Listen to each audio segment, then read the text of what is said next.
এবার ইমাম হুসাইন দেখছেন যে না, আমি যাব এবার যুদ্ধের ময়দানে। ইমাম হুসাইন নবীর পাগড়ি খানা মাথায় বাঁধছেন, শেরে খোদার তরবারি হাতে নিয়ে চাচা আমিরে হামজার ঢাল নিয়ে বের হবেন। এই বসো। এই জন্য তো কবি লিখেছেন বাবা,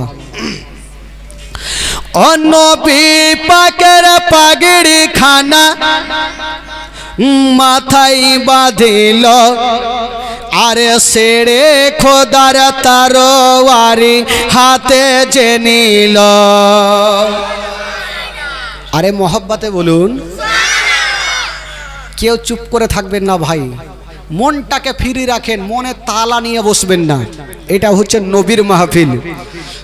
কবি লিখেছেন বাবা, ও নবী পাকের পাগড়ি খানা মাথায় বাঁধিল, শেরে খোদার তরবারি হাতে যে নিল। চাচা হামজার ঢাল নিয়ে হলো রওয়ানা, আগা চাচা হামজার ঢাল নিয়ে হলো রওয়ানা। আব্বা ছেড়ে যেও না গো, আব্বা রেখে যেও না। ইমাম হোসেনের হস্ত ধরে কান্দে সাকিনা, আব্বা ছেড়ে যেও না গো, আব্বা রেখে যেও না। ও যুবকেরা, ও গো মা বোনেরা, শুনেন গো মা, কলেজা খানা ফেটে যাবে মা। ইমাম হোসেন যুদ্ধের ময়দানে যাওয়ার জন্য রেডি হয়ে গেছেন, পাগড়ি খানা মাথায় বেঁধেছেন, শেরে খোদার তরবারি হাতে নিয়া চাচা আমিরে হামজার ঢাল নিয়ে যেন বাবা যুদ্ধের ময়দানে যাবেন। যার জীবনী শুনছেন বাবা, 10ই মুহররমের দিনে, শুক্রবারের দিনে ইমাম হোসেন যাওয়ার জন্য রেডি হয়ে গেছেন। আহালিয়ারা বলছেন, হুজুর আপনি কোথায় যাবেন বলুন। ইমাম হোসেন বলেছিলেন, ওরে আমার আলিয়ারা, আমাকে যুদ্ধের ময়দানে যেতে হবে। আহালিয়ারা বলছেন, হুজুর আমরা আপনাকে কোনো মতে যেতে দিব না। ইমাম হোসেন বলছে, শোনো, আমি যতক্ষণ পর্যন্ত যাব না ওই কারবালায় যুদ্ধ থামবে না। বাবা গো, ও গো সোনা মানিকেরা, শুনুন জীবনী কাকে বলে, কলেজা খানা ফেটে যাবে। মা গো একটু লক্ষ্য করুন মা, ইমাম হোসেন বলছেন, আমার আলিয়ারা আমাকে যুদ্ধের ময়দানে যেতে হবে। ইমাম হোসেন যেমন এই কথা বলা, আহালিয়ারা বলছেন, হুজুর আপনাকে আমরা কোনো মতে যেতে দিব না। বলছে কেন? বলছে হুজুর গো, ওই যুদ্ধের ময়দানে যে গেল ঘুরে এলো না, আমরা আপনাকে কোনো মতে যেতে দিব না। ইমাম হোসেন বলেছিল, ওরে আমার আলিয়ারা, তোমরা কি জানো না আমি যতক্ষণ যাব না ওই কারবালায় যুদ্ধ থামবে না। আমাকে তোমরা খুশি মনে বিদায় দাও। বোন জাইনাব চলে আসিল, হুজুর আপনি যাবেন না। উম্মে কুলসুম চলে আসিল, হুজুর আপনি যাবেন না। হাসান বানু চলে আসিল, হুজুর আপনি যাবেন না। সাকিনা চলে আসিল, হুজুর আপনি যাবেন না। ভেরাদার বন্দরা সবাই যখন বাধা দিতে লাগলো, ইমাম হোসেন বলেছিল, ওরে আমার আলিয়ারা, তোমরা আমার জন্য দোয়া করো, আমাকে খুশি মনে বিদায় দাও, আমি যাব, তোমরা বাধা দিও না। কথা বলছে বাবা, সব কথা চলছে। কিন্তু কত কথা বলবো রে বাবা। 22 বছরের বেটা জয়নাল আবেদিন জ্বরে জ্বালাতে কাঁপতে কাঁপতে চলে আসলো। এসে বলছেন, আব্বা, আব্বা গো, আপনি কোথায় যাবেন আব্বা? আপনি কোথায় যাবেন? বলছেন, বেটা রে, আমি যাব সে যুদ্ধের ময়দানে যুদ্ধ করার জন্য। বেটা জয়নাল আবেদিন বলেছিলেন, আব্বা গো, ও গো আব্বা, আমি থাকতে আপনাকে যেতে দিব না।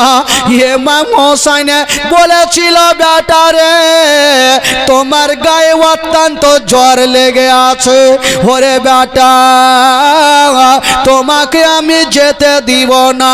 জয়নাল আবেদিন কাঁদতে কাঁদতে বলছেন, আব্বা, আমাকে খুশি মনে বিদায় দাও। ইমাম হোসেন বলেছিল, ওরে বেটা জয়নাল আবেদিন, তোমাকে একটা কথা বলবো বেটা, তুমি যদি চলে যাও তবে হোসাইনি সিলসিলা মিটে যাবে। বেটা রে, আমি দুনিয়া থেকে যখন চলে যাব, এই যে সঙ্গে সঙ্গে যারা আছে তাদের দেখভাল কে করবে? বেটা তুমি যাও বেটা, তোমাকে যেতে হবে না। ইমাম হোসেন সবার কাছে ক্ষমা চেয়ে নিয়া, সবাইকে ক্ষমা করে দিয়া, ও গো মা, ও গো বোনেরা, ইমাম হোসেন যেন দুলদুলে চেপে গেল, যেমনই দুলদুলে চেপে গেছে মা গো। ইমাম হোসেন যাবে যুদ্ধের ময়দানে, লাগামটা টান দিচ্ছেন বাবা, সবাইকে সালাম করে দিয়া, সবারই কাছে ক্ষমা চেয়ে নিয়া, সবাইকে ক্ষমা করে দিয়া, যেন বাবা দুলদুলে চেপে গেল। যেমনই দুলদুলে চেপে গেছে, একদিকে উম্মে কুলসুম কান্দে, একদিকে হাসান বানু কান্দে, একদিকে সোহার বানু কান্দে, একদিকে জাইনাব কান্দে, সবাই কান্দে। ইমাম হোসেন তখন বলেছিল, ওরে আমার আলিয়ারা, তোমরা কান্দিও না, তোমরা চোখের পানি ফেলিও না, আমি সব সহ্য করিব, তোমাদের চোখের পানি সহ্য করব না। ওরে আমার আহালিয়ারা, আমাকে বিদায় দাও। ভাই একটু আমার দিকে দেখুন, লক্ষ্য করুন, ইমাম হোসেন যে দুলদুলে চেপে গেছে, বাবা লাগামটা টান দিয়েছে। বেরাদার যেমনই লাগাম টান দিচ্ছে, দুলদুল কিন্তু আগে বাড়ে না। কেন আগে বাড়ে না? বাবা ওই দুলদুলের দুটা সামনের জোড়া পা 7 বছরের সাকিনা বাবা জড়িয়ে ধরে আছে। সাকিনা বলছে, দুলদুল, আমার আব্বাকে নিয়ে যেও না। ওরে দুলদুল রে, আমার আব্বাকে নিয়ে যেও না। বাবা জীবনের মধ্যে সব চাইতে ওই যে 7 বছরের সাকিনা ছিল, সব চাইতে তার কষ্ট বেশি হয়েছিল। এখান থেকে কষ্ট শুরু হইল। দেখুন 7 বছরের সাকিনা কতটা কষ্ট করে। দুলদুলের জোড়া পা ধরে বলছে, দুলদুল, আমার আব্বা জানকে নিয়ে যেও না। আমার আব্বা জান যদি যাই তবে জানি না ঘুরে আসবে কি আসবে না। আব্বা যদি না থাকে তবে সারাটা জীবন অন্ধকার হয়ে যাবে। হায় রে সাকিনা বলছে, ওরে দুলদুল, আমার আব্বাকে নিয়ে যেও না। ওই দুলদুলের জোড়া পা সাকিনা জড়িয়ে ধরে আছে।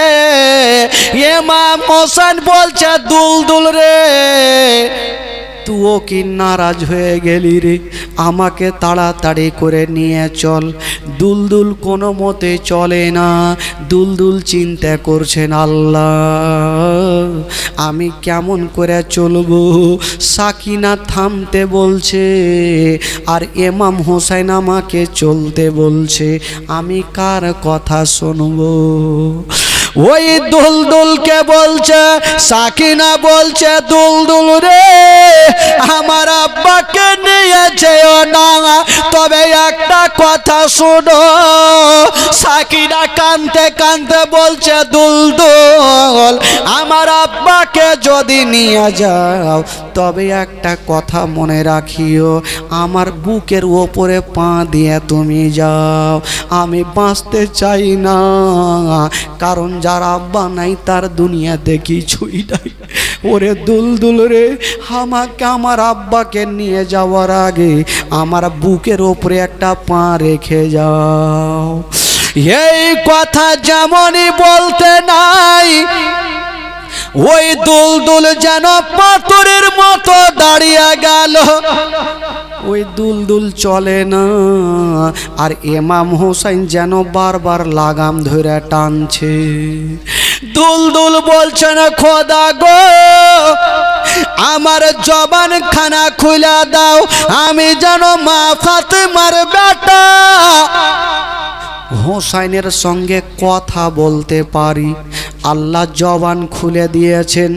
দুলদুল বলছেন, ও গো মা ফাতেমার বেটা হোসাইন, আপনি যদি আমাকে আগুনে ঝাঁপ দিতে বলেন আমি আগুনে পড়ে যাব, আমাকে পানিতে ঝাঁপ দিতে বললে আমি পানিতে পড়ে যাব।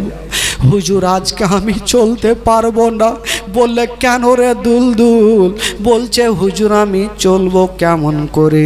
একবার আমার পায়ের দিকে লক্ষ্য করো। যেমনই ইমাম হোসেন মা পায়ের দিকে লক্ষ্য করছে, 7 বছরের সাকিনা ধুলাতে গড়ছে, আর দুলদুলের পা জড়িয়ে ধরে কাঁদছে। ইমাম হোসেন বাবা গদের করলেন না, দুলদুল থেকে নেমে গেল। সাকিনা বুক কানে জড়িয়ে ধরেছেন, ওরে বেটি সাকিনা এসো রে মা এসো, আমার বুক কানে চলে আসো। সাকিনা বলছেন, আব্বা গো আব্বা গো আপনি কোথায় যাবেন আব্বা? বলছেন মা আমি যাব সে যুদ্ধের ময়দানে। সাকিনা বলছেন, আব্বা গো আমি আপনাকে কোনো মতে আব্বা যেতে দিব না।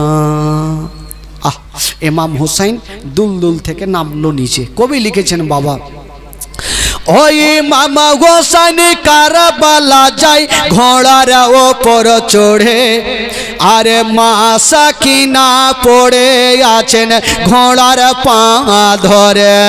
ওই মামা হোসেন কারবালা যায় ঘোড়ার ওপর চড়ে, আরে মা সাকিনা পড়ে আছেন ঘোড়ার পা ধরে।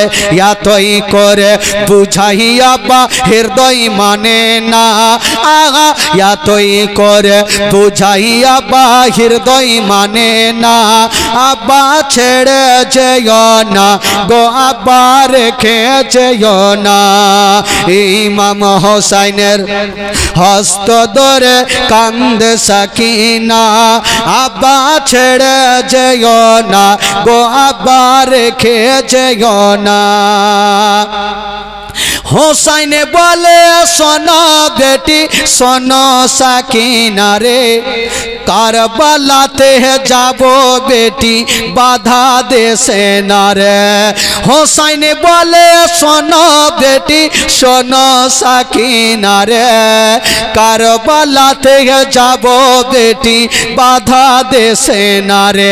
আমি না গেলে বেটি যুদ্ধ থামবে না, আগা আমি না গেলে বেটি যুদ্ধ থামবে না। বেটি বাধা বাধা দিও না গো বেটি বাধা দিও না ইমাম হোসাইনের হস্ত ধরে কান্দে সাকিনা আব্বা ছেড়ে যেও না গো আব্বা রেখে যেও না। বাপ বলতেই থাকলো আর বেটি কানতেই থাকলো। আব্বাকে আর মানা করা যাবে না।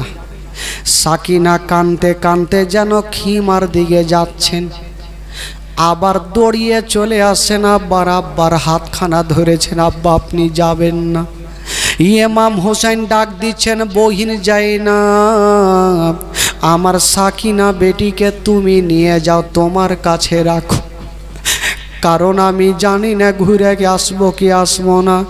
তবে বহিন জাইনাব একটা কথা শুনে নাও, যদি আমার কিছু হয়ে যায় তবে সাকিনাকে দুঃখ দিও না, সাকিনাকে কষ্ট দিও না। এই কথা বলে দিয়া যাইনাব বাবা গো সঙ্গে সঙ্গে সাকিনাকে নিয়া যেন বুকখানাতে ভরে নিয়েছে। হায় রে মামা গোসাই বেটিকে সান্ত্বনা দিয়া মা যেন বাবা দুলদুলের লাগামটা টেনে দিয়েছেন। দুলদুলের লাগাম টানছেন আর পিছন থেকে আহলিয়ারা বড় বড় চোখ করে ইমাম হোসেনের দিকে দেখছে।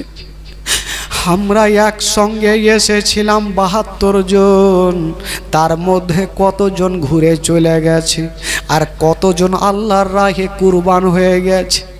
জয়নাল আবেদিন জ্বরে জ্বালাতে বিছানাতে কাঁপছে আর বাপের দিকে দেখছেন, আল্লাহ আমার আব্বা চলে যাচ্ছে, আল্লাহ আল্লাহ গো আমার আব্বা যেন সাহি সালামাতে চলে আসে। ইমাম হোসেন যাওয়ার সময়তে বলছেন, শোনো গো তোমরা আমার জন্য কান্দিও না, তোমরা আল্লাহর কাছে দোয়া করো আমি যেন ভালো অবস্থায় ফিরে আসি আর যুদ্ধের ময়দানে যেন আমি কামিয়াব হতে পারি। এই ছেলে এই চুপ, আমি যেন যুদ্ধের ময়দানে কামিয়াব হতে পারি। এই কথা বলে ইমাম হোসেন যেন দুলদুলের লাগাম টেনেছে, দুলদুল যেন চলতে থাকলো। ওইদিকে সাকিনা কানতে থাকলো, সোহার বানু কানতে থাকলো, বাবা গো জয়নাল আবেদিন কানতে থাকলো, উম্মে কুলসুম কানতে থাকলো, বেশ কয়েকজন লোক যেন ওই খিমার মধ্যে কানতে থাকলো। পিপাসা পানি নাই, 3 দিন থেকে অনাগারে পেটে পানি যায়নি, হুলকুমটা প্রত্যেকের শুকিয়ে আছে। হায়রে সাকিনা কানতে থাকলো বাপের জন্য আর ইমাম হোসেন যেন চলতে থাকলো। এবার ইমাম হোসেনের ঘটনা শুনেন, তারপরে যে ইনারা থাকলো এদের ঘটনা পরে আসবে। ইমাম হোসেন যেমন যুদ্ধের ময়দানে পৌঁছে গেছে, বাবা গো ওই দিকে ইবনে সাদ বলতে লাগলো, ওরে তোরা কে আছো রে? এবার সবাই দাঁড়িয়ে যাও, সবাই তীর ফারসা নিয়ে দাঁড়িয়ে যাও, কারণ ইমাম হোসেন চলে আসছে, ইমাম হোসেনকে জিন্দা রাখবো না। ইমাম হোসেন বলেছিল 10 মুহররমের দিনে যার জীবনী শুনছেন বাবা তার ঘটনা শুনেন মা গো। জানি না গভীর রাতে বা একটা ফোঁটা চোখের পানি যদি ফেলে দিতে পারেন বা আমার আল্লাহ কবুল করে নিবে। বাবা গো আহলে বাইতের মহব্বতে মা গো একটা ফোঁটা চোখের পানি পবিত্র সভাতে ফেলবেন মা। ইমাম হোসেন 10 তারিখে মুহররমের দিনে, শুক্রবারের দিনে, মুহররম মাসের 10 তারিখে যেন কারবালায় পৌঁছে গেল। ইয়াজিদের সৈন্যরা চতুর্দিকে ঘেরে আছে, ইমাম হোসেনকে জিন্দা রাখবো না। ইমাম হোসেন বলছে না, ওরা ইয়াজিদের সৈন্যরা আমি তোমাদের সঙ্গে মারামারি করব, যুদ্ধ করব। তবে একটা কথা, ওই যুদ্ধ করার আগে তোমাদের সামনে আমি কিছু বক্তব্য রাখবো রে বাবা। 10ই মুহররমের দিনে ইমাম হোসেন বক্তব্যটা কি রেখেছিল বাবা? কেতাবে লিখছেন ইমাম হোসেন বক্তব্য কি দিয়েছিলেন, কেতাব লেখক লিখছেন বাবা। ইমাম হোসেন বলেছিল, ওরে ইয়াজিদের সৈন্যরা, এইভাবে ইমাম হোসেন এক জায়গাতে দাঁড়িয়ে আর ইয়াজিদের সৈন্যরা চতুর্দিকে বসে আছে। আজকে মা ফাতেমার বেটা হোসেন বক্তব্যটা কি রাখবে? সবাই শোনার জন্য কানটাকে খাড়া করেছে। ইমাম হোসেন সেদিন বক্তব্য শুরু করেছে, ওরে ইয়াজিদের সৈন্যরা, তোমরা কি জানো না আমি হলাম শেষ জামানার নবীর নাতি রে? তোমরা কি জানো না আমার নানা যখন নামাজ পড়তেছিল, আমার নানার পিঠে চেপেছিলাম, 3 বারের জায়গাতে 72 বার তসবিহ পড়েছিল। আমার নানা সিজদা থেকে মাথা তুলেনি, আমি পড়ে যাব বলে আমাকে আমার নানা এত ভালোবাসে। আমি হলাম সেই নবীর নাতি রে। আর ওই নবীর নাতির সঙ্গে তোমরা যুদ্ধ করবে কেমন করে? তোমরা কি জানো না যেই হাসরের মাঠে ইসরাফিল ফারিস্তা যখন বাঁশিতে ফু দিবে, দুনিয়া ধ্বংস হয়ে যাবে, মন্দির মসজিদ সব ধ্বংস হয়ে যাবে, আমার নানার রওজা ধ্বংস হবে না। ৭০,০০০ ফারিস্তা আমার নানাকে হাসরের মাঠে নিয়ে যাবে। আমার নানা যতক্ষণ পর্যন্ত যাবে না, কিয়ামতের বিচার বসবে না। আমি হলাম সেই নবীর নাতি রে। তোমরা কি জানো না আমার নানা আমাকে জান থেকে ভালোবেসেছে, আর তোমরা ওই নবীর নাতির সঙ্গে যুদ্ধ করবে কেমন করে? এই রকম বক্তব্য চলছে। আর যত ইয়াজিদের সৈন্যরা ছিল, কিছু কিছু লোকের চোখ দিয়ে পানি ঝরছে। তারা ভাবছে ঠিকই কথা, ইমাম হোসেন যেই নবীর কলমা পড়ে মুসলমান হয়েছে, ওই নবীর নাতির সঙ্গে যুদ্ধ করব কেমন করে? বাবা সবাই চুপ করে দাঁড়িয়েছিল। আর দূর থেকে ওই সীমার পাপি, যেই সীমারের নাম শুনলে বাবা একটা শয়তানের কথা মনে পড়ে।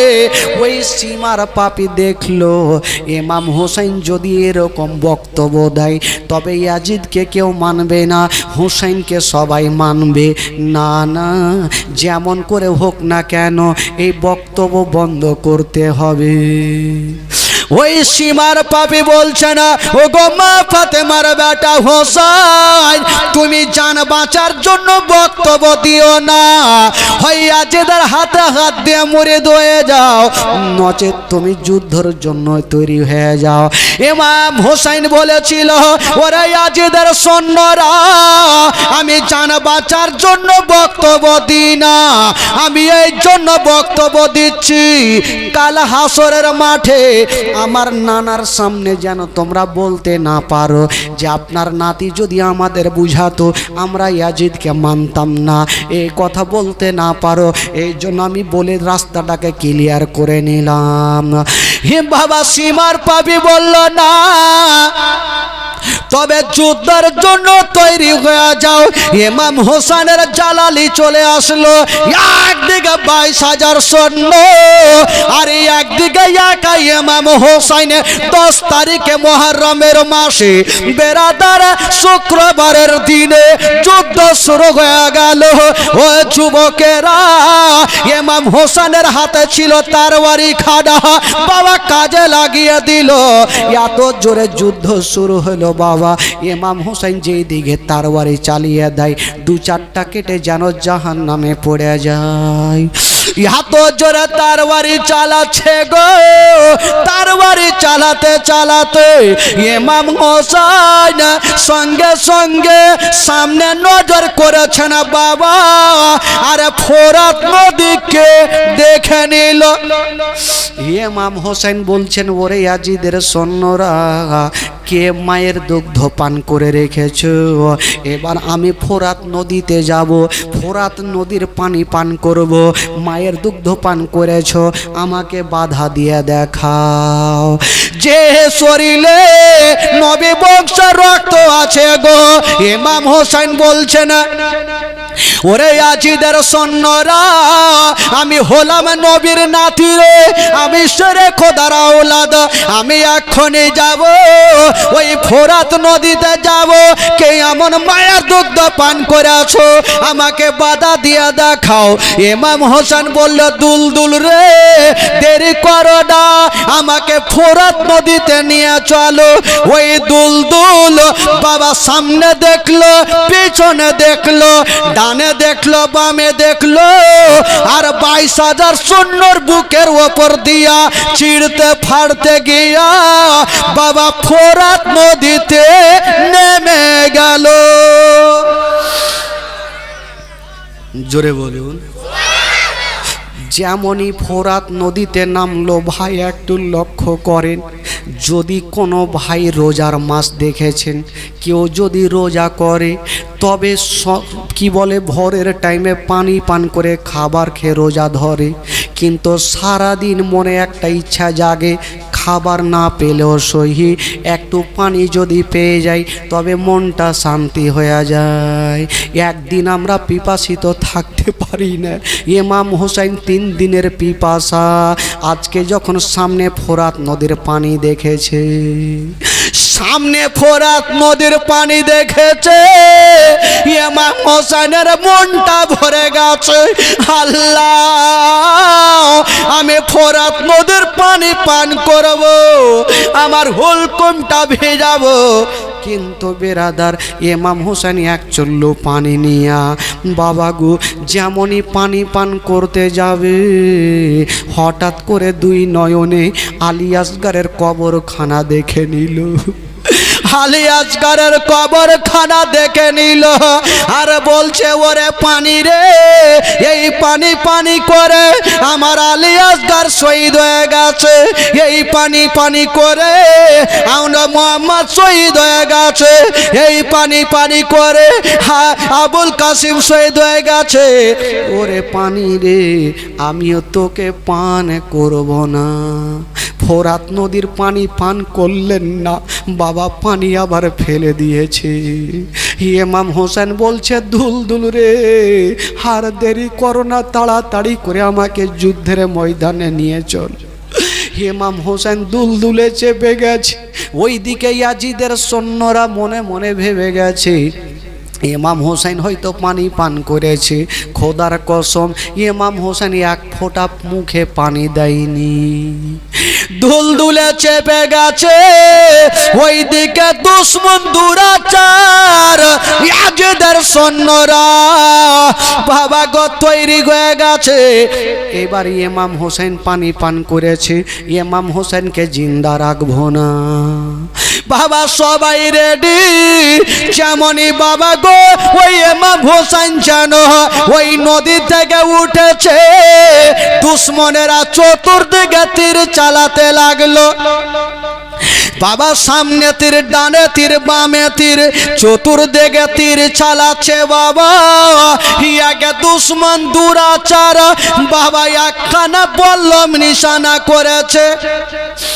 বাবা বল্লম নিশানা করে এত জোরে চালিয়ে দিয়েছে, ওই বল্লম খানা এসে লাগবি তো লাগ। ইমাম হোসেনের হাতে লাগলো না, পায়ে লাগলো না, পেটে লাগলো না, ওই বল্লমখানা সোজা এসে ইমাম হোসেনের কপালে লেগে গেল। যেমনই কপালে লেগেছে মা, ইমাম হোসেন দাঁড়িয়ে থাকতে পারলেন না, দুলদুল থেকে জমিনে চলে আসলো। যেমনই জমিনে এসেছে মা গো, 3টা লোক দৌড়াতে দৌড়াতে গেল, আর ইমাম হোসেনের ওপরে চেপে গেল। কোথায় কোথায় চেপেছে? একজন চেপেছে পায়ের ওপরে, একজন চেপেছে জাঙের ওপরে, আর একজন চেপেছে সিনার ওপরে। 3টা লোক যখন চেপে গেল, ইমাম হোসেন একটা লোকের ওপরে যদি 3টা লোক চেপে যায়, বলুন তার অবস্থা কি হতে পারে? ইমাম হোসেন বলছে, কে আছো গো? তোমরা 3টা লোক যে আমার ওপরে চেপেছো, আচ্ছা বলো আমার গলাটা কেটা কাটবে?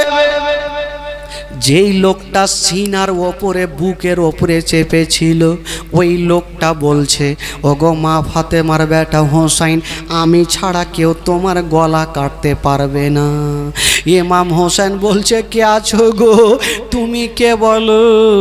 যখন তুমি চ্যালেঞ্জ করছো তুমি আমার গলা কাটবে, তবে তোমার সিনার বুটামটা একবার খুলে দেখাও। সিনার বুটামটা খুলে দেখাও, কারণ আমার নানা নবী মুস্তাফা বলেছিল, ওরে আমার নাতি রে, তোমার গলাটা ওই ব্যক্তি কাটতে পারবে যার ওই সিনার ওপরে একটা লম্বা শিগগির দাগ থাকবে। তুমি যখন চ্যালেঞ্জ করছো তোমার সিনার বুটামটা একবার খোলো।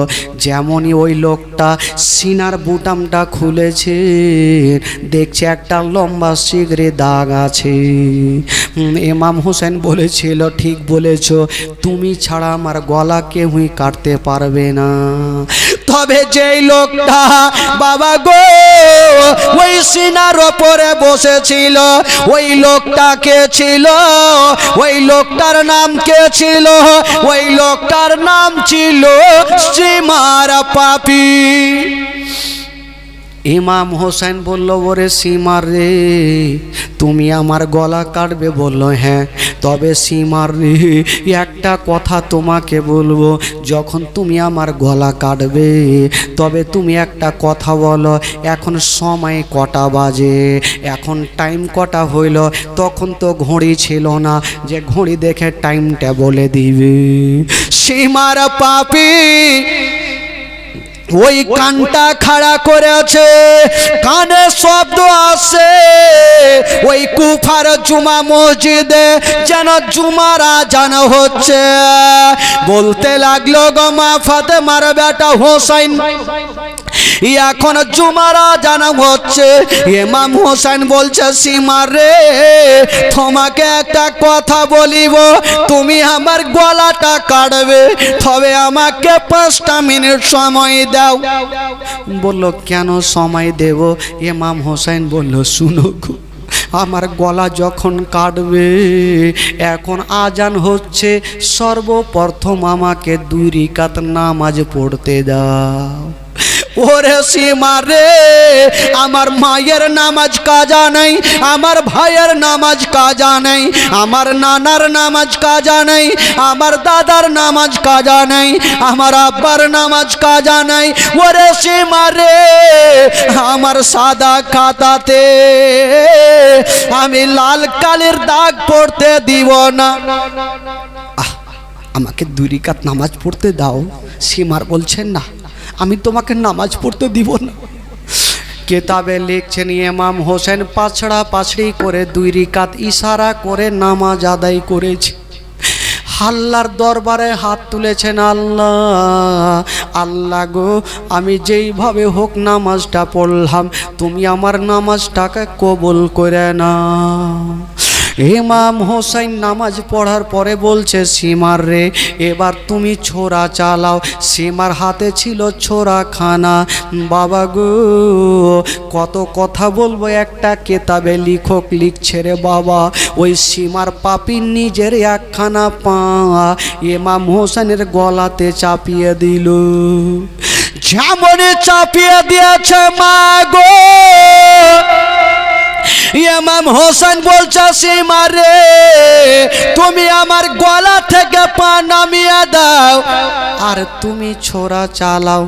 যেমনই সীমার বাবা গো ছোরা খানা নিয়ে গলাতে চালাচ্ছে, ওই সীমারের হাতে এত শক্ত, এত ছোরা ছিল বাবা, এত চালাচ্ছে, কিন্তু ইমাম হোসেনের গলা কাটে না। সীমার ভাবল আমার ছোড়াতে বোধহয় ধার নেই, ওই ছোড়াখানা সীমার রাগের চোটে ওই ছোড়াখানা চালিয়ে দিল। যেমনই ছোড়াখানা চালিয়েছে মা, একটা পাথরের ওপরে পড়ে গেছে, ওই পাথরখানা পর্যন্ত দুই খণ্ড হয়ে গেল, কিন্তু ইমাম হোসেনের গলা কাটে না। সীমার বলছেন, ও গো মা ফাতেমার বেটা হোসেন, যেই ছোড়াতে পাথর পর্যন্ত দুই খণ্ড হয়ে গেল, তোমার গলা কেন কাটে না? হোসেন বলেছিল, সীমার রে, তুমি যেই জায়গাতে ছোড়া চালাচ্ছ, কাল কিয়ামত পর্যন্ত যদি চালাও তবু আমার গলা কাটবে না। বলল কেন? বলো এই জন্য কাঁদবে না রে সীমার, যেই জায়গাতে তুমি আমার গলাতে ছোড়া চালাচ্ছ ওই জায়গাতে আমার নানা চুমা দিয়েছে রে, আমার নানা চুমা দিয়েছে রে, এই জন্য ছোড়া পর্যন্ত কাজ করে। ইমাম হোসেনের গলাতে চুমা দিয়েছে, আর ওই গলাতে সীমার পাপি নিজের পা খানা রেখে দিয়েছে। বাবা গো, ইমাম হোসেন বলেছিল, সীমার রে, এই গলাতে আমার নানা চুমা দিয়েছে রে, তুমি যত ছোড়াখানা চালাবে আমার গলা কোনো মতে কাটবে না। ওরে সীমার রে, তুমি আমার গলা কোনোদিন কাটতে পারবে না। সীমার বলেছিল, গো হোসেন, তবে তোমার গলা কি করে কাটবো? ইমাম হোসেন বলেছিল, সীমার রে, যদি তুমি গলা কাটতে চাও তবে একটু ওপরের দিকে ছোড়া চালাও। সীমার পাপি ইমাম হোসেনের কথা মতো একটু ওপরে ছোড়াখানা চালিয়েছে। যেমনই ছোড়াখানা চালিয়েছে মা, সঙ্গে সঙ্গে গলা যেন আলাদা হয়ে গেল। সকলে পড়ো না, ইন্না লিল্লাহি ওয়া ইন্না ইলাইহি রাজিউন। ইমাম হোসেন বাবা কারবালার কি বলে 10 মুহররমের দিনে, শুক্রবারের দিনে বাবা কারবালার প্রান্তরে শহীদ হয়ে গেল।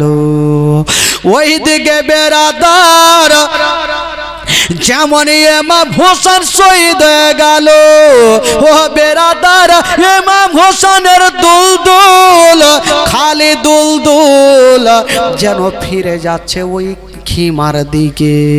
সাকিনা আব্বাকে পাঠিয়েছিল, সাকিনা রাস্তার ধারে দাঁড়িয়ে আছে, আমার আব্বা কখন আসবে?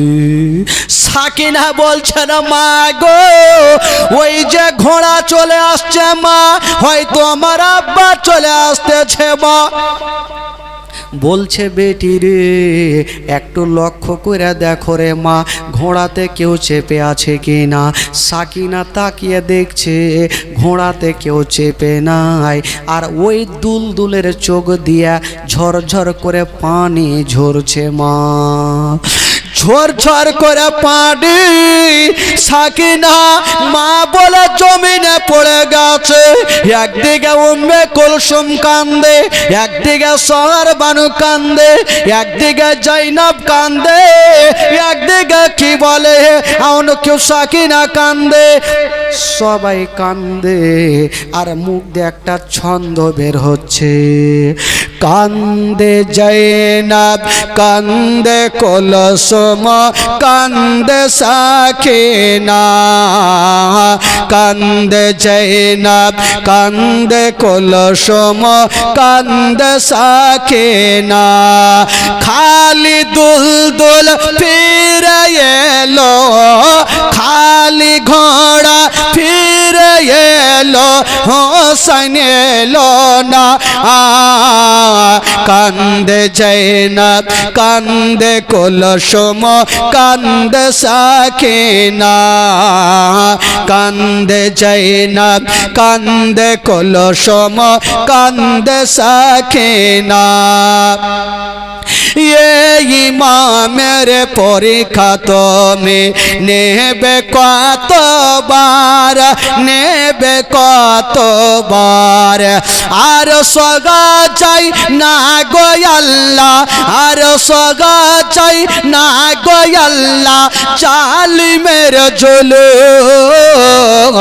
কান্দে জাইনাব, কান্দে কুলসুম, কান্দে সাকিনা, কান্দে জাইনাব, কান্দে কুলসুম, কান্দে সাকিনা।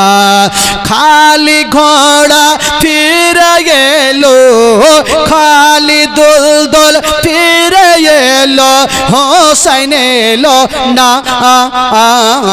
কান্দে জাইনাব, কান্দে কুলসুম, কান্দে সাকিনা, কান্দে জাইনাব, কান্দে কুলসুম, কান্দে সাকিনা। সবাই কাঁদতে থাকলো। তারপরে সাকিনার কি হচ্ছে ঘটনা শুনবেন ভাই। সেতারা বিবি এক হাড়ি খিচড়ি, করিমের ছেলে মনিরুল 1000 টাকা। আচ্ছা মাশাল্লাহ। এবার আসুন, ইমাম হুসাইন শহীদ হইল, তারপরের ঘটনা কি ঘটছে? ইমাম জয়নাল আবেদিনের কি হবে, সাকিনার কি হবে, কি বলে জয়নাবের কি হবে, উম্মে কুলসুমের কি হবে, এ মা হয়তো আপনারা কখনো শুনেননি, আজকে শুনে যাবেন মাগো। তবে বলছিলাম বাবা গো, একবার গোটা মাজমা জোরে সোরে বলুন তো সুবহানাল্লাহ, জোরে বলুন সুবহানাল্লাহ। মাশাল্লাহ। এই যে কয়েকটা তাসলিমা 1 হাঁড়ি খিচড়ি, আক্তারা 1 হাঁড়ি, সে এটা কি আছে, সেতারা 1 হাঁড়ি, শাহিমুদ্দিন 1 হাঁড়ি, জাহানারা 1 হাঁড়ি, জিয়াউল হ্যাঁ 1 হাঁড়ি, 1 2 3 4 5 6 হাঁড়ি। মাশাল্লাহ 6 হাঁড়ি হয়ে গেছে। এখানে কি যে লিখেছে জানা নেই, আনার কি লিখেছে হুজুর, এটা জিলাপির মতন লিখেছে যে। হাফিজউদ্দিন 500 টাকা, রাবিউল ইসলাম 500 টাকা, আর একটা নাম চিনতে পারছি না, জানি না, উনি দিয়েছেন 500 টাকা। মাশাল্লাহ। কত আছে ভাই? 1000 টাকা। কি নাম ভাই? আশরাফুল। আর 50টা টাকা দাও না ভাই, দাও শোনা। আচ্ছা রফিকুল ইসলাম। মাশাল্লাহ। কি নাম বললেন? আশরাফুল। আশরাফুল সাহেব 1050 টাকার দাতা। সুবহানাল্লাহ মাশাল্লাহ। আশরাফুল সাহেব 1050 টাকা। তবে বলছিলাম মাগো, আপনাদের বলেছিলাম 100টা মা 100 হাঁড়ি খিচড়ি লাগবে, তা আপনারা হইলেন না গো, মাত্র 5টা হাঁড়ি এতক্ষণে পাঠালেন। আজকে আপনাদেরকে বলেছি, আজকে জীবনী শোনাবো খালা। এই যে 72 জনের মধ্যে কয়জন শহীদ হইল, কয়জনকে কোথায় নিয়ে যাচ্ছে, একটু সাকিনার কাহিনীটা আপনি শুনবেন মা। কাউরির দিল থেকে এমন কোনো মা নাই যে সাকিনার ঘটনা শুনে চোখের পানি পড়বে না। একটু ধৈর্য ধরুন খালা। আচ্ছা সেন্টু সাহেবের ছেলে ডালিম ভাই 2000 টাকার দাতা। সুবহানাল্লাহ। কটা হয়েছে ভাই? 20-25টা হয়েছে কিনা? কুশিরন বিবি 500 টাকা, হজরত আলীর স্ত্রী 1 বস্তা সিমেন্ট, জিয়াউল রহমান শহীদুর রহমান 1 হাঁড়ি খিচড়ি, মুজাফফর মজিবুর রহমান 500 টাকা। আচ্ছা মানোয়ারা বিবি সিরাজুল হক 30 কেজি ধান। সুবহানাল্লাহ মাশাল্লাহ। চলে আসেন। ও দাদা খিচড়ি দিয়েছে, হয়েছে। আমিরুল হক সোহরাওয়ালি 1 বস্তা সিমেন্ট আর 500 টাকা। সুবহানাল্লাহ মাশাল্লাহ। জেলেখা বিবি 1 বস্তা সিমেন্ট। আচ্ছা ভাই, আপনাদের মধ্যে একটা হাঁড়ি খিচড়ি একটা হাত তুলেন তো ভাই, দেখি ছেলেদের অর্ধেক একটা হয়ে গেছে। আচ্ছা তাজকেরা বিবি ওই ভাইয়ের বড় আম্মা 1 হাঁড়ি খিচড়ি। সুবহানাল্লাহ। যে একটা ভাই হাত তুলেছেন, খিচড়ি লেখান। মাশাল্লাহ। একটা হাঁড়ি হলো। এই খালা আমার মা বোনেরা তো প্রচুর দান করনেওয়ালি। এ খালা, একটা কোনো মা আছেন দুটা হাঁড়ি খিচড়ি দিতে পারবেন? একটা মা একটু ইশারা করেন তো, 2 হাঁড়ি খিচড়ি। একটা কোনো মা একটু ইশারা করে হাত তুলে দেখান যে মৌলানা সাহেব আমি 2 হাঁড়ি খিচড়ি সামনে বছরের জন্য দিলাম, একটা বছর সময় থাকবে। আছেন কোনো বহিন, আছেন কোনো মা আছেন? হ্যাঁ, জেবানাজ খাতুন 2 হাঁড়ি খিচড়ি। সুবহানাল্লাহ, জেবানাজ খাতুন 2 হাঁড়ি খিচড়ি। আর কোনো মা নাই? 3 হাঁড়ি খিচড়ি। বাপরে, এই তো মনে হয় গাড়িতে টিকিট যেমন কাটে ওই রকম নিয়ে এসছে। যাক, আমার মা বোনেরা অনেক কিছু দিয়েছে, 10, 20, 50, 100, 200, 500 সব কিছু আছে মাশাআল্লাহ। তবে বলছিলাম মা গো, কটি হয়েছে? 15-20টা হয়েছে কিনা খিচড়ি? হ্যাঁ বলেন বলেন, চট করে বলেন। কি নাম? কৈমন। কৈমন, কৈমন 1 হাঁড়ি খিচড়ি। রেবিনা 1 হাঁড়ি। শামসুন 1 হাঁড়ি। বেগম 1 হাঁড়ি। বেহুলা 1 হাঁড়ি। নাম কত সুন্দর গে, বেহুলা। সাদিকুলের বউ, নামটা জানি না। 1 হাঁড়ি। এই তো পড়তে পড়তে 2-4 দিন লাগিয়ে দিবে। আঞ্জিমা 1 হাঁড়ি। রুকসানা 1 হাঁড়ি। বাপরে, বড় সিরিয়াল নিয়ে চলে এসছে। খালাকে সোনাকে আরো দিয়ে যাও খালা। সাইদন 1 হাঁড়ি। হামসা 1 হাঁড়ি। সহিমউদ্দিন 1 হাঁড়ি। এলাফোন 1 হাঁড়ি। বাপরে, হাঁড়ি হাঁড়ি চলে আসছে। আচ্ছা, আপনাদের মধ্যে একটা হইল শফিকুল 1 হাঁড়ি। সেরিনা 1 হাঁড়ি। শামিমা 1 হাঁড়ি। হাসিনা 1 হাঁড়ি। পিঙ্কি 1 হাঁড়ি। খালি হাঁড়ি গে। আলিমউদ্দিন, হ্যাঁ 1 হাঁড়ি। হালিমউদ্দিন সাহেব 1 হাঁড়ি। আচ্ছা, ছেলেদের তরফে মাত্র 2টা হইল। খিচড়ি খালি ওয়ারাই খাবে আর আপনারা খালি দেখবেন নাকি? আপনাদেরকে দিতে হবে না? আচ্ছা, একটা ভাইয়ের মধ্যে একটা মহব্বতে 5টা হাঁড়ি খিচড়ি দেন তো। একটা কেউ আছেন? একটা বছর সময় থাকবে, দিল থেকে প্রাণ থেকে 5 হাঁড়ি খিচড়ি। একটা কেউ হাত তুলেন তো ভাই। আছেন একটা কোনো ভাই, যোগ্য মাই যোগ্য বেটা? 5 হাঁড়ি খিচড়ি। একটা কোনো খোদার বান্দা একটু ইশারা করেন তো ভাই। এ মৌলানা সাহেব 1 বছর সময় থাকবে, আমি 5টা হাঁড়ি খিচড়ি রাজাপুরের মাটিতে আমি দিব। একটা কেউ আছেন ভাই 5টা হাঁড়ি খিচড়ির জন্য? একটা কোনো যোগ্য মাই যোগ্য বেটা যদি পারেন তবে একটা হাত তুলেন তো ভাই। আছেন কেউ?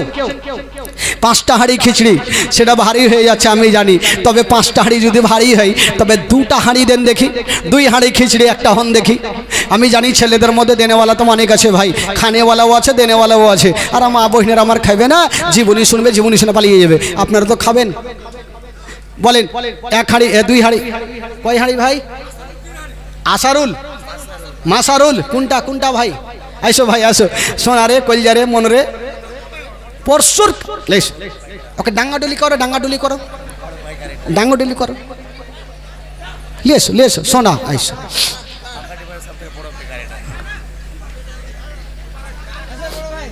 বড় ভাই, বাপরে 3 হাঁড়ি। কি কাজ করেন ভাই? আচ্ছা, হাত টানছেন কেন? এদিকে হাতটা দেন। হ্যাঁ, 2 হাত মিলান একটু। মশা কত সুন্দর। 5টা হাঁড়ি দিতে হবে ভাই। সোনা ভাই, কলজা ভাই, নারে তাকবীর জোরে লাগাবেন তাহলে না রাজি হবে। হ্যাঁ হ্যাঁ, এমনি হবে, একটু আদর করলেই তো কাজ হয়। আদর বুঝেন? নারে তাকবীর, নারে রিসালাত। মাসারুল ভাই আমার 5 হাঁড়ি খিচুড়ির দাতা। সুবহানাল্লাহ। আল্লাহ পাক তাকে করিও না কোনোদিন ইনকামে ফাঁকা, আর তাকে পাঠিয়ে দাও তাড়াতাড়ি ঢাকা। আচ্ছা, বলছিলাম 5 হাঁড়ি খিচড়ি আমরা মাসারুল ভাই হইলো। আচ্ছা, একটা কেউ আর নেই যে 5টা হাঁড়ি খিচড়ি দিতে পারবেন? কমিটির মধ্যে একটা কেউ দাঁড়িয়ে যান, কোনো ঠিকাদার, মাস্টারদার, আর কেউ নাই একটা 5টা হাঁড়ি খিচড়ি। আরে কি হবে গো, আজ আছে কাল নেই, চলে যাবে। খালা কই কই কই? কাকা কাকা একটু আসেন তো কাকা। আর কি আছে দুনিয়াতে কাকা? চাচা, হ্যাঁ চাচা আসেন আসেন চাচা আসেন। আরে মন আছে যা আছে আছে, আজকে মন থেকে মনে খুল। কি নাম হে? আজিজুর রহমান সাহেব।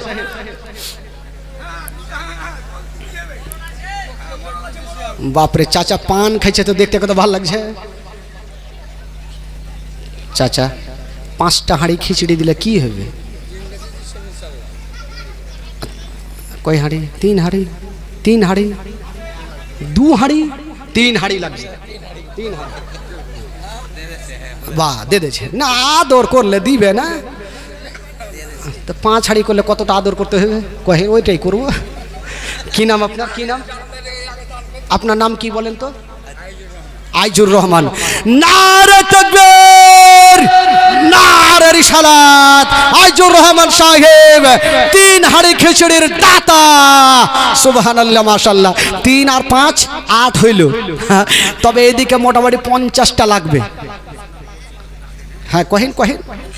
আউস আলী, আউস আলী কই? 2-4টা ওইদিকে থাকে, নাম যখনই কহবো ভাগার চেষ্টা করবো, ওকে নিয়ে চলিস। হ্যাঁ আমি একটা কুরবানি করে দেবো, আসেন। এক হাঁড়ির ওরা না হলে লিবই না, কি আছে? আসেন আউস আলী সাহেব। হ্যাঁ হ্যাঁ লিয়ে এসো। আচ্ছা এ খালা দিবে না? আগে মনে গিয়ে এইটা খুবই বড় মন, ওর চেহারা দেখাই আমাকে ভাল লাগছে। আব্বাহ মশালা বিয়ে হয়েছে ভাই, হয়ে গেছে। আল্লাহ যেন আর একটা বিয়ে দিয়ে দেয়। না দিবে না ভাই, এমনি বললাম। যাকে 5টা হাঁড়ি আপনার 2 হাঁড়ি করবো। হাতটা মিলান, হাতটা মিলান, হাতটা মিলান। হ্যাঁ 3টা হাঁড়ি, 3টা হাঁড়ি।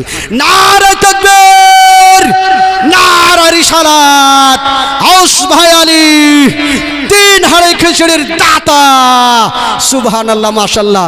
3 হাঁড়ি হইলো, আর ওইদিকে 8 হাঁড়ি। 3 আর 8 কয় হইলো? 11 হইলো। অঙ্ক চিনে, অঙ্ক তো ভালো বোঝেন। তাহলে আর কেউ কে নিয়ে আসেন তো ভাই। ও নিয়ে আসেন। মাহবুল, মাহবুল সাহেব আসেন। মাহবুল সাহেব খুব ভালো রে, খুব চ্যাংড়া ভালো। আসেন মাহবুল সাহেব আসেন। মাহবুল সাহেব আপনি আসেন। জানি আরে তাকে স্টেজ থেকে ডাকা হয় যে একটু দিলওয়ালা থাকে। আরে কদিন থাকবেন ভাই? টাকা পয়সা ধন দৌলত গাড়ি বাড়ি সব চলে যাবে ভাই, শূন্য হাতে চলে যেতে হবে, কিছুই থাকবে না ভাই। আল্লাহ যদি চাই তো আপনাকে একই রাত্রে কারোর পাতি বানিয়ে দিতে পারে। আপনি 5টা হাঁড়ি, আল্লাহর ঘর মসজিদ। আচ্ছা আচ্ছা 1 হাঁড়ি দিয়েছেন আপনি। আচ্ছা আর 2 হাঁড়ি নাকি? আচ্ছা যাকে ভাই 2 হাঁড়ি আরও দিয়েছেন প্রত্যেক জীবনীতে। এই হাত দেন, হাত দেন। তাই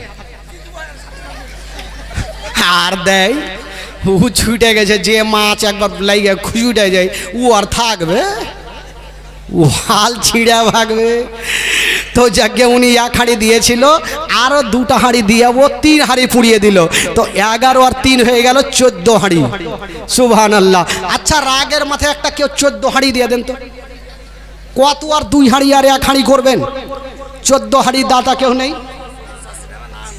আচ্ছা শ্বশুর শাশুড়ির নামে, নানা নানির নামে একটু দোয়া করতে বলেছেন। মাশাল্লাহ। মাগো আপনাদের মধ্যে একটা হাঁড়ি, একটা ইশারা করেন তো খালা দেখি। একটা কোনো মা আছেন যোগ্য মাই, যোগ্য বেটি, একটা কোনো মা ইশারা করেন। একটা হাঁড়ি খিচুড়ি কোনো আছেন? এই যে যান চান চট করে।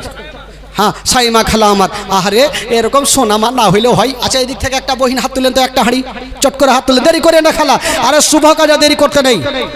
একটা হাঁড়ি মাত্র 1 বছর সময় থাকবে, মাত্র 1টা বছর সময়। বিড়ি বানবেন আর দিবেন কষ্ট মষ্ট করে। 1টা বছর সময় থাকবে।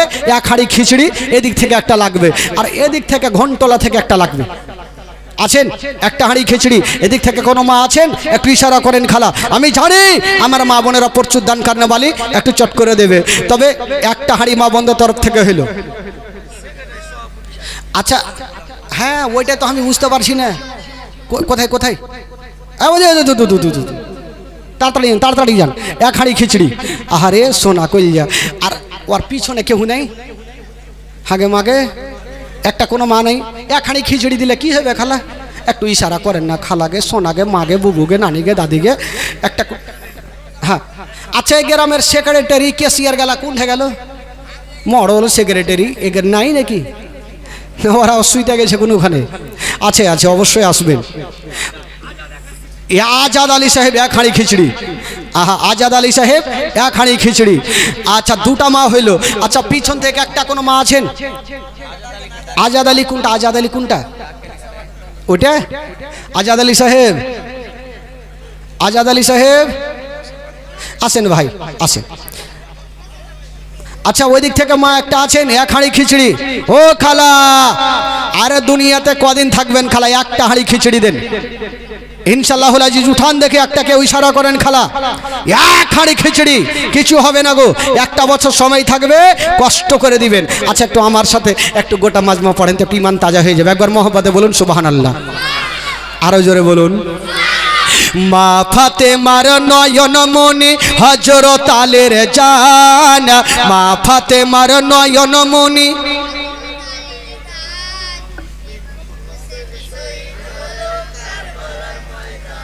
ঢিকিবান এতটা লোক থেকে এরকম চলবে? একটু শেখা শেখা বেটি চাংড়া না বেটে চাংড়া? ও বেটি চাংড়া। শেখা শেখা বিবি এক হাঁড়ি খিচড়ি। সুবহানাল্লাহ। সেবি এক হাঁড়ি, সামনুর এক হাঁড়ি, ভাদ্দু শেখ দুই হাঁড়ি। কই ভাদ্দু শেখ কোনটা আছে? ভাদ্দু শেখ মেকারের দোকানে আছে, ওইদিকেও সব আছে। সুবহানাল্লাহ, মাশাআল্লাহ, চতুর্দিকে আছে, জায়গা নেই তো কি করবে, এদিক ওদিক থেকে দেখছে। তো ভাদ্দু শেখ দিয়েছে দু হাঁড়ি।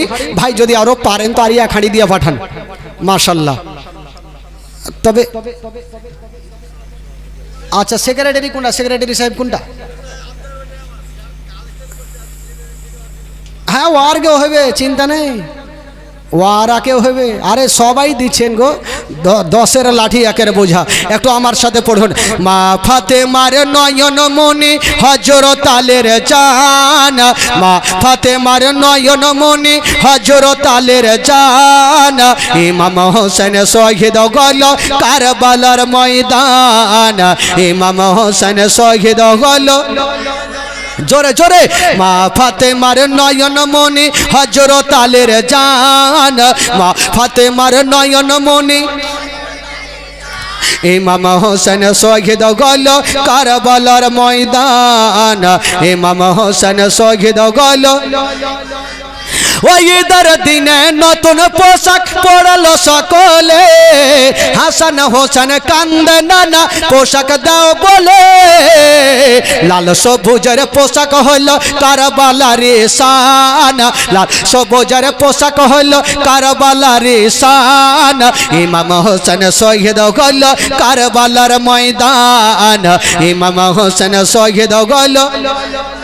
মা ফাতেমার নয়ন মনি হযরত আলীর জান, মা ফাতেমার নয়ন মনি।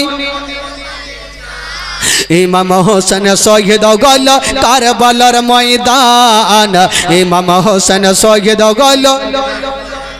ওই ঈদের দিনে নতুন পোশাক পরল সকলে, হাসান হোসেন কান্দে নানা পোশাক দাও বলে। ঈদের দিনে নতুন পোশাক পরল সকলে, হাসান হোসেন কান্দে নানা পোশাক দাও বলে। লাল সবুজের পোশাক হল কারবালার শান, লাল সবুজের পোশাক হল কারবালার শান। ইমাম হোসেন শহীদ হল কারবালার ময়দান, ইমাম হোসেন শহীদ হল। মা ফাতেমার নয়ন মনি হযরত আলীর জান, মা ফাতেমার নয়ন মনি হযরত